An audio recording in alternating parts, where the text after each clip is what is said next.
아멘. 감사합니다. 확실히 지난주보다 박수가 커졌죠? 저는 오늘 본문의 말씀으로 부르심에 순종하십시오라는 제목으로 말씀 전하겠습니다. 저희가 지난 시간부터 출애굽기를 통해서 출애굽의 여정의 말씀을 시작을 했습니다. 또 저희가 큐티를 하면서 매일 이 출애굽의 그 여러 가지 상황들을 말씀을 묵상을 하고 있습니다. 출애굽이 우리에게 어떤 의미가 있는지, 또 출애굽 이후에 가나안 땅을 밟아보지도 못하고 광야에서 죽고 마는 인생인지, 아니면 진정한 출애굽의 완성인 가나안 땅을 정복하는 기쁨을 누리고 있는지. 사실 십자가의 죽음으로 끝나면 이게 얼마나 허무합니까? 진정한 경험은 부활을 경험하는 것이죠. 부활을 경험하는 여러분 되시기를 바랍니다. 진정한 구원의 완성입니다. 그러니까 애굽에서 나왔다고 거룩한 하나님의 백성, 제사장 나라가 된 것이 아니라 출애굽 이후에 광야의 여정에서 훈련시키고 가나안 땅을 정복하게 되었다는 것을 지난주에 말씀드렸습니다. 그래서 우리는 출애굽의 이 말씀을 묵상하면서 끊임없이 우리 자신을 돌아보게 되는 겁니다. 우리 또한 계속해서 의심하고 불평하고 원망하지 않습니까? 수시로 낙심하고 좌절하지 않습니까? 이 정도면 내가 됐지, 교만한 마음을 갖다가도 한순간에 낙심되는 것이 우리의 인생 아닙니까? 엘리야도 갈멜산 전투에서 승승장구하다는 그런 으쓱한 마음이 있다가 한순간에 낙심에 깊은 우울증에 빠진 그런 경험이 사실 있었습니다. 우리는 그것을 보게 되는 거죠. 그래서 나약한 우리의 모습 때문에 실망스럽지만 그래도 주님이 우리를 다시 일으켜 주신다는 사실을 조금이라도 깨닫게 돼서 우리는 힘을 얻게 되는 겁니다. 하나님이 멀리 계시는 분이 아니고 나와 함께 하시는 분이구나. 나를 일으켜 주시는 분이구나. 내가 쓰러질 때마다 다시금 세워주시는 분이구나. 우리는 그것을 깨닫게 되는 것이죠. 지난 시간에 떨기나무 불꽃 가운데서 하나님의 임재를 경험한 모세의 말씀을 보았는데, 오늘은 그 하나님께서 모세에게 이제 가라, 내 백성을 출애굽시키라는 그런 말씀이 나옵니다. 그러니까 소명을 주는 거죠. 모세는 그 하나님의 부르심에 순종해야 됐습니다. 근데 사실 그러지 못했어요. 그런데 우리가 가만히 뒤돌아보면 하나님의 아브라함을 부르실 때는 아브라함은 즉각적으로 순종해서 하나님의 말씀을 따라갔습니다. 여기 창세기 12장 1절을 보면 여호와께서 아브라함에게 이르시되 너는 너의 고향과 친척과 아버지의 집을 떠나 내가 네게 보여줄 땅으로 가라 할 때 싫습니다 라고 하지 않고요, 그 말씀을 따라갑니다. 4절 말씀에 보니까 이에 아브라함이 여호와의 말씀을 따라갔고 롯도 그와 함께 갔다라고 말씀하고 있습니다. 아브라함의 나이가 75세였습니다. 75세의 부르심에 순종해서 나아갔던 거죠. 그런데 모세는 순종을 안 하려고 합니다. 어디 모세뿐인가요? 저희가 지난 수요일에 공부했던 요나도 그렇습니다. 하나님의 말씀에 순종하기는커녕 하나님의 낯을 피하려고 그 이스라엘 땅을 벗어나서 다시스로 가려고, 지금의 스페인입니다. 그러니까 지중해 그 배를 타고 요빠 항구에서 배를 타고 스페인으로 가려고 했던 겁니다. 이스라엘의 적대국이었던 이 아수르의 수도 니느웨에 가서 말씀을 전하라는 것인데 요나는 그게 싫었던 거예요. 그렇지만 하나님은 요나를 깨닫게 하셔서 결국 니느웨에 가서 말씀을 전하도록 하셨습니다. 뿐만 아니라 우리가 잘 아는 예레미야도 그렇습니다. 하나님이 부르실 때에 나는 아이라 말할 줄을 모릅니다 라고 할 때도 하나님은 그래, 너는 말할 줄 모르니까 땡 하시지 않으셨습니다. 요나도 너는 도망갔으니까 땡 하지 않으셨습니다. 오히려 하나님께서는 그래도 너는 하나님, 내가 너를 선택했으니까 하고 잘 독려하고 경험시키고 뭔가 깨닫게 하셔서 하나님의 일을 하게 하였던 것입니다. 그러니까 요나나 예레미야나 모세나 모두 하나님의 부르심에 난색을 표하면서 회피했지만 결국은 하나님의 위대한 일들을 이행했다는 것입니다. 중요한 것은 하나님은 아브라함뿐만 아니라 선택한 자를 하나님은 결국은 하나님의 일들을 회피하더라도 이루어 가신다는 것입니다. 저는 지금 하나님이 선택하신 우리 시온성교회 여러분 모두를 하나님이 선택하셔서 여러분들을 통해서 분명히 놀라운 일들을 이루어 가실 줄로 분명히 믿습니다. 어떤 분은 지금 요나와 같이 당분간 하나님을 좀 피하고 싶어하는 분도 계실 겁니다. 또 어떤 분은 지금 모세와 같이 실갱이하면서 하나님과 씨름하시는 분들도 계실지도 모릅니다. 그러나 결국은 하나님의 계획하신 일들을 하나님이 이루어 가신다는 것이죠. 그리고 결국은 순종해서 그 일들을 이루어 간 것입니다. 하나님 떨기나무 불꽃 가운데서 모세를 부르셨는데요. 모세는 하나님이 부르실 때에 이 핑계 저 핑계를 대면서 사실은 그 부르심을 회피합니다. 모세의 핑계의 변명은 사실 조금 이해가 돼요. 사람이 어떤 일을 하려다가 실패하면 다시 회복하는 데는 사실 시간이 좀 걸리잖아요. 그래서 쉽사리 털어내지 못합니다. 모세는 40년 동안이나 깊은 나락에 빠져 있었습니다. 심지어 하나님께서 자기를 뭔가 사용하시겠지라고 생각을 했을지도 몰라요. 그런데 모세는 자기를 사용해서 자기가 어느 위치에 있을 때 자기를 사용했으면 좋았을 텐데 그러지 않았던 거예요. 그렇게 본다면 심리적으로 모세는 굉장히 깊은 상처를 통해서 하나님이 하시고자 하는 이스라엘 백성들의 출애굽에 대해서는 굉장히 위축되어 자신감이 없었던 그런 모습을 우리가 볼 수 있었다는 거죠. 모세에게 하나님께서 이적을 경험시켰습니다.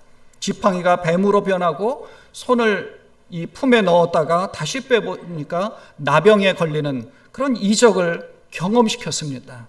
그럼에도 불구하고 하나님 앞에 변명하잖아요. 주여 나는 본래 말을 잘 못하는 자입니다. 입이 뻣뻣하고 혀가 둔한 자라고 변명하면서 좀 회피하고 있어요.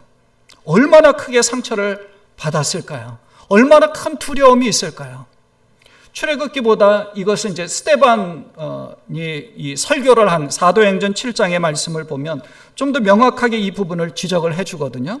사도행전 7장 23절 이후에 보면 나이가 40이 되매 그 형제 이스라엘 자손을 돌볼 생각이 나더니 명확하게 하잖아요. 이스라엘 자손을 돌볼 생각을 가지고 있었다는 거예요. 한 사람이 원통한 일 당함을 보고 보호하여 압제받는 자를 위하여 원수를 갚아 애굽 사람을 쳐 죽이니라. 그는 그의 형제들이 하나님께서 자기의 손을 통하여 구원해 주시는 것을 깨달으려고 생각하였으나 그들이 깨닫지 못하였더라. 자, 여기 보면은 지난주에 말씀드렸듯이 자기의 동족을 위해서 뭔가를 할 수 있을 거라고 생각했던 겁니다. 그리고 그 다음날 다시 나가보니 이스라엘 자손들끼리 싸우는 거예요. 그래서 모세가 왜 같은 형제끼리 싸우냐고 이렇게 만류를 했죠. 사도행전에서 또 이 부분을 지적하기를 7장 27절 29절에 보니까 그 동물을 해치는 사람이 모세를 밀어뜨려 이르되 누가 너를 관리와 재판장으로 우리 위에 세웠느냐? 모세를 좀 무시하잖아요. 내가 어제는 애굽 사람을 죽임과 같이 또 나를 죽이려느냐 하니 모세가 이 말 때문에 도주하여 미디안 땅으로 갔다라고 기록하고 있습니다. 그러니까 스데반은 그렇게 명확하게 지적하고 있는 거죠. 그러니까 모세가 이 말 때문에 도주했다는 거예요. 그러니까 뭔가 하나님 앞에 자기는 쓰임받을 수 있다. 자기의 자손들을 위해서, 동족을 위해서 내가 뭔가를 해야지, 자기의 높은 위치에 있는 그런 상황 가운데서 뭔가를 할 수 있으리라고 자신만만했습니다. 그런데 실제로는 그러지 않았다는 거예요. 이스라엘 자손들은 오히려 모세를 네가 우리 가운데서 누가 너를 세웠느냐, 우리 가운데서 누가 너를 관리와 재판장으로 세웠냐고 좀 뭔가 이렇게 손가락질한 거죠. 이스라엘 자손들이 볼 때는 같은 동족이었던 모세를 아마도 알고 있었지 않았을까요? 그러니까 모세가 우리와 같은 동족인데 좀 고깝게 여길 수도 있을 겁니다. 애굽의 왕궁에 살고 있으니까. 그런 왕궁에 살고 있던 모세가 이스라엘 백성들이 그 노역 가운데서 고통당하고 있는데 그곳에 와가지고 뭔가 한마디 하니까 인정하나요? 인정 안 하죠.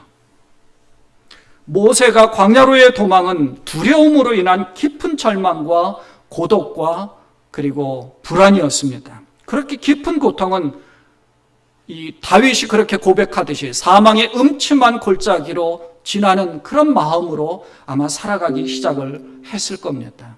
그렇게 40년을 보냈어요. 자신만만한 그 자신감을 되찾은 것도 아니었습니다. 깊은 절망감 또 실패감으로 그것이 어쩌면 내면 가운데서 자리 잡게 되었을지도 모릅니다. 그렇지만 여러분, 우리가 민수기 12장 3절을 보면요, 이렇게 기록했어요. 이 사람 모세는 온유함이 지면의 모든 사람보다 더하더라. 예전 개역 한글에서는 모든 사람보다 승하더라 그랬는데요, 새 번역으로 보면 모세로 말하자면 땅 위에 사는 모든 사람 가운데서 가장 겸손한 사람이다. 무슨 얘기입니까? 모세가 훈련이 잘 되어가고 있다는 거예요. 40년의 광야 생활 가운데서 훈련이 되었고요.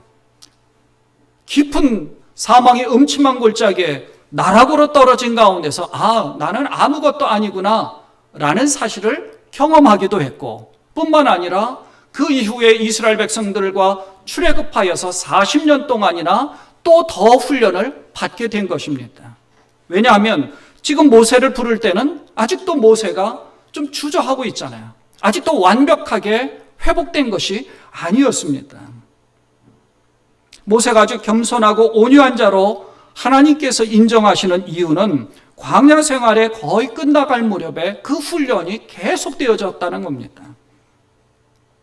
모세뿐만 아니라 우리도 마찬가지입니다. 하나님이 불렀다고 해서, 구원받았다고 해서, 중생을 경험했다고 해서, 내가 성령을 받았다라고 해서 인간적인 모든 것이 다 완벽하게 참된 그리스도인으로 완성되었느냐 하면 그렇지 않다는 것입니다.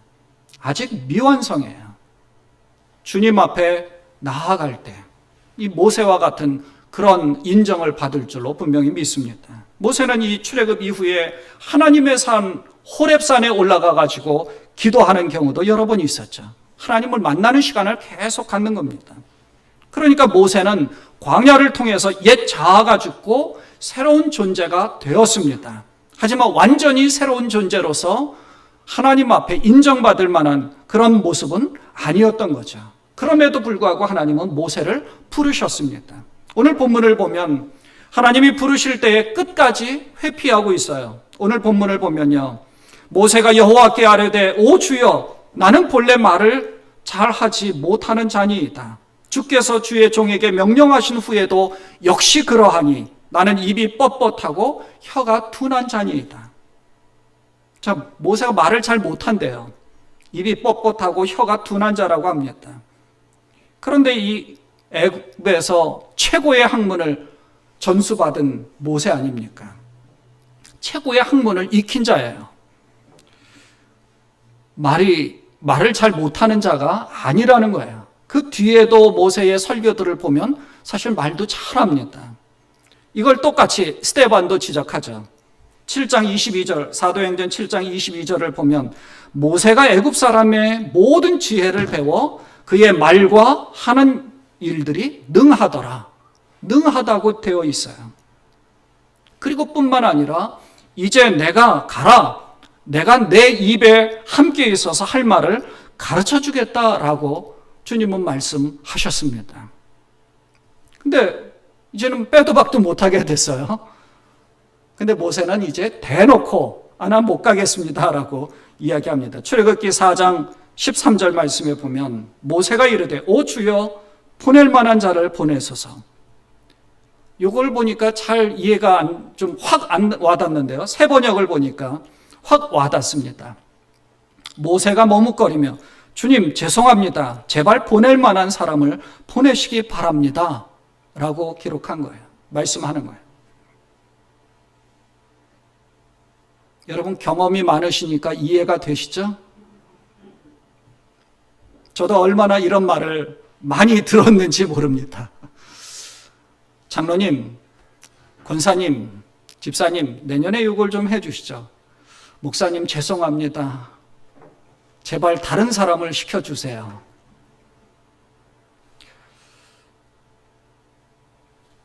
저도 이런 말을 사실 여러 번 했거든요. 지난주에 이어서 2차로 다시 간증입니다. 제가 고등학교 3학년 때 이제 기도하면서 제 마음속에 명확하게 주의 일을 하겠다라고 서원하고 결심을 했습니다. 신학교를 바로 갔을까요? 못 가죠. 절을 다니시는 부모님이 그래 신학교 가서 목사가 되라 라고 하실 리가 없습니다. 집안이 난리가 났죠. 벌컥 뒤집어졌습니다. 내가 신학교를 가겠다라고 하니까. 기껏 성공시키려고 시골에서 서울로 유학을 보냈더니 괘씸한 놈이라고 그런 소리를 들으면서 결국 못 가겠다라고. 그래서 그런 것이 실갱이가 계속되다가 사실 하나님 앞에 저도 기도를 했습니다. 주님, 저는 못 가겠습니다. 다른 사람을 보내십시오. 말씀드렸듯이 함께했던 우리 볼리비아 선교사로 간 그 친구가 있으니까 주님 그 친구만 보내세요. 저는 못 가겠습니다. 그리고 사실 저는 이제 일반 학부로 진학을 했어요.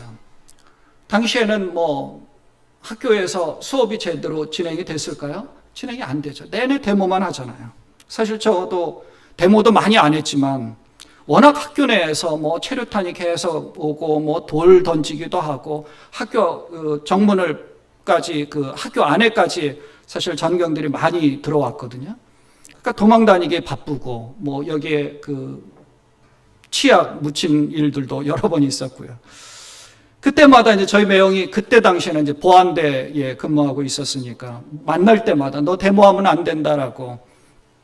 거의 80년대 초중반에는 거의 그런 학교가 그랬었습니다. 그리고 이제 저는 군대를 갔습니다. 논산훈련소를 가서 훈련받고 그리고 이제 가평의 야전 수송교육대로 가서 결국 저는 트럭 운전병이 됐습니다. 그리고 트럭 운전병으로 그곳에서 이제 겨울에 얼마나 추웠는지 그때 당시에 제가 이제 1984년 겨울에 군대 내에 있을 때 인근에 맹호부대라고 있었거든요. 가평에. 그 맹호부대의 병사들은 동상이 많이 걸렸어요. 그러니까 굉장히 1000km 행군도 많이 하고요. 그러니까 동상이 많이 걸려서 발가락을 자른 사병들이 사실 많이 있었습니다. 그러니까 그해 겨울이 굉장히 추웠던 거예요. 그래서 사단장도 징계를 당하기도 했고요. 근데 저도 병이 났는지 감기 몸살 기운이 있어서 청평에 병원을 갔었습니다. 갔더니 양쪽에 폐결핵이 있다는 거예요. 그러니까 너는 지금 감기가 아니라 폐결핵 때문에 군 생활하기 힘드니까 그래서 청평병원에 입원을 했습니다. 그렇게 해서 한두 달을 결핵약이라는 건 굉장히 많이 있거든요. 그리고 세고 그래서 위를 또 많이 버리기도 합니다. 그래서 한 움큼씩 그렇게 이제 한두 달을 입원해서 먹었습니다. 그런데 이 오른쪽에는 폐 종양이 있는 거예요. 그 결핵 덩어리라고 해서 그 종양이 없어져야 되는, 줄어들어서 그게 결핵약으로 해서 없어져야 되는데 없어지질 않는 거예요. 그래서 하나님, 왜 내가 이렇게 결핵 덩어리가 생기고 결핵으로 죽게 됩니까? 80년대, 70년대 말부터 80년대 초 조영기 목사님이 그 설교 많이 하셨거든요. 폐결핵에 걸렸던 부분들, 그런 목사님들이 간증도 사실 여러 번 있었어요. 줄어들질 않으니까 어떻게 해요? 그래서 저 마산으로 가서 오랫동안, 몇 달 동안 결핵약을 먹으면서 수용하기도 하는데, 저는 사실 국군 수도통합병원으로 후송돼서 그곳에서 치료를 하다가 이 종양을 수술을 하게 됐어요. 그때 이제 국군 수도통합병원에 한 하사 한 분이 저를 계속 붙잡고 기도를 해주는 거예요. 다른 사람은 다 이렇게 있는데 그분이, 제가 나중에 생각해 보니까 하나님의 천사가 그분을 통해서 계속 기도를 시켜줬던 것 같아요.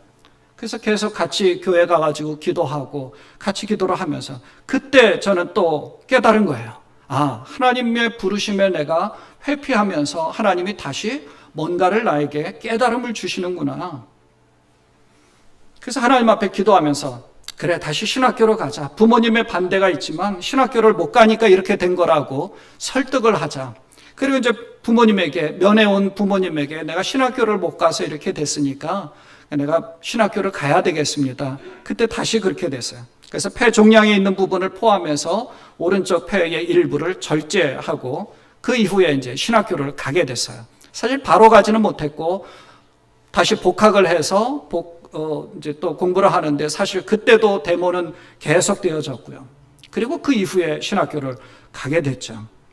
말씀드렸듯이 나중에 돌아보니까 하나님께서 여러 사람을 붙여줄 뿐만 아니라 상황을 그렇게 만드시면서 그런 마음을 계속 주셨던 겁니다. 아마 여러분에게도 환경을 통해서, 상황을 통해서, 혹은 여러 사람을 통해서 뭔가를 말씀하시는 것들을 여러분이 많이 들으실 겁니다. 마음에 뜨거움이 있고, 마음에 뭔가 간절함이 있고, 뭔가 생각이 계속 되새김질 되면서 마음속에 그런 생각이 든다면 하나님께서 성령을 통해서 말씀해 주시는 겁니다.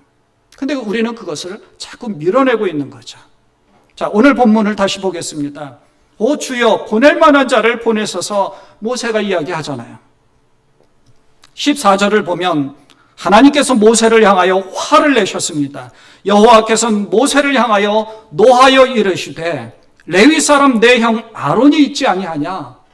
뭔가 변명거리를 차단시킵니다. 뿐만 아니라 하나님은 그 사람을 부르실 때에 너 혼자 하라라고 하지 않고 항상 사람을 붙여주시는 거예요. 동역할 수 있는 사람을 붙여주거나 상황을 만들어주신다는 것입니다. 뿐만 아니라 모세에게는 또 한 가지 하나님의 지팡이, 이 지팡이를 손에 쥐어줬습니다.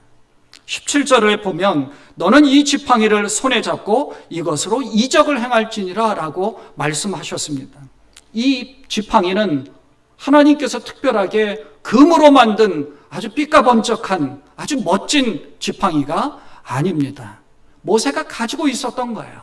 양을 치던 그 지팡이, 양들이 다른 데로 갈까 그 지팡이로 인해서 양들을 잘 모으는 역할들을 했고 또 그 지팡이로 인해서 지저분한 것들을 치우기도 했겠죠. 출애굽기 4장 2절부터 4절 말씀에 보면 여호와께서 그에게 이르시되 내 손에 있는 것이 무엇이냐? 그가 이르되 지팡이니이다. 지팡이가 가지고 있었던 거예요. 여호와께서 이르시되 그것을 땅에 던지라 하시매 곧 땅에 던지니 그것이 뱀이 된지라. 모세가 뱀 앞에서 피하매.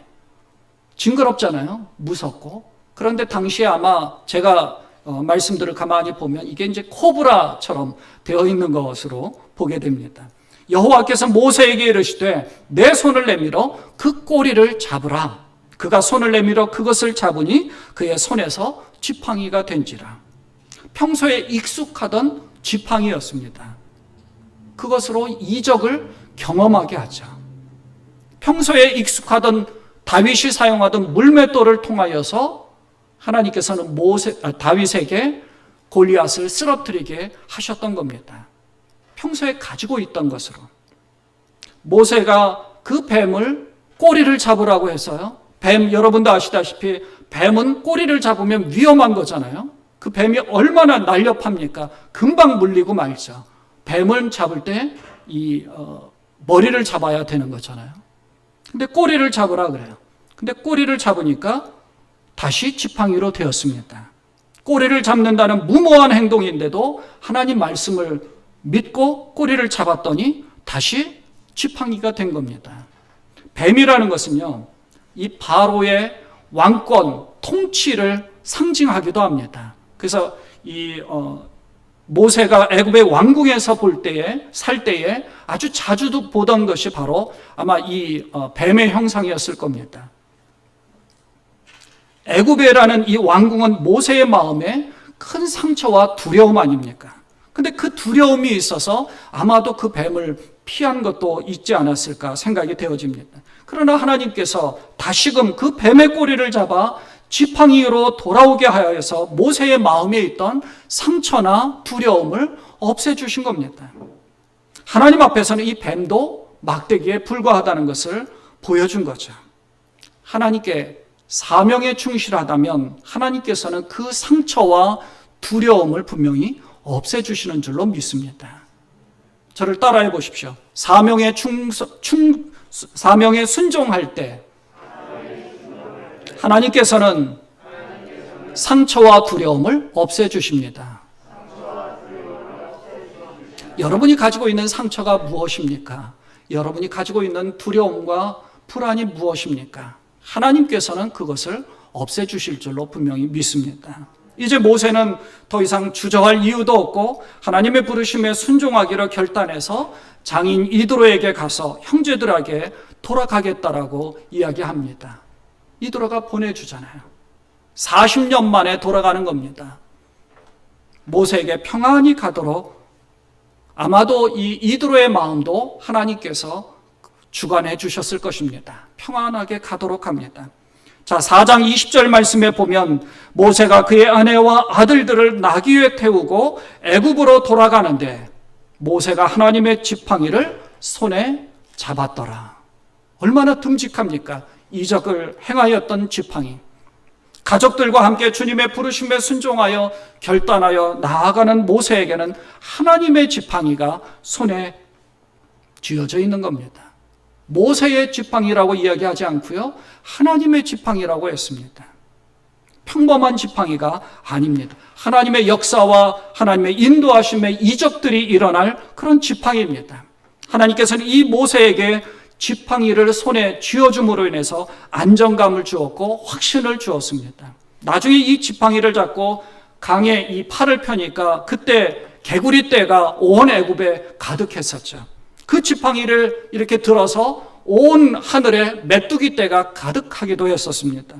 출애굽한 뒤에는 이 지팡이를 반석을 치니까 거기에 물이 나오게 하기도 했고요. 홍해를 갈랐을 때 이 지팡이를 치니까 밤새도록 동풍으로 인해서 홍해가 물이 물러가게 해서 마른 땅으로 건너게 하기도 했습니다. 나중에 이 지팡이를 들고 두 손을 번쩍 들었을 때에 아말렉과의 싸움에서 승리하게 하였다는 것입니다. 이 지팡이는 정말 하나님의 지팡이였던 거죠.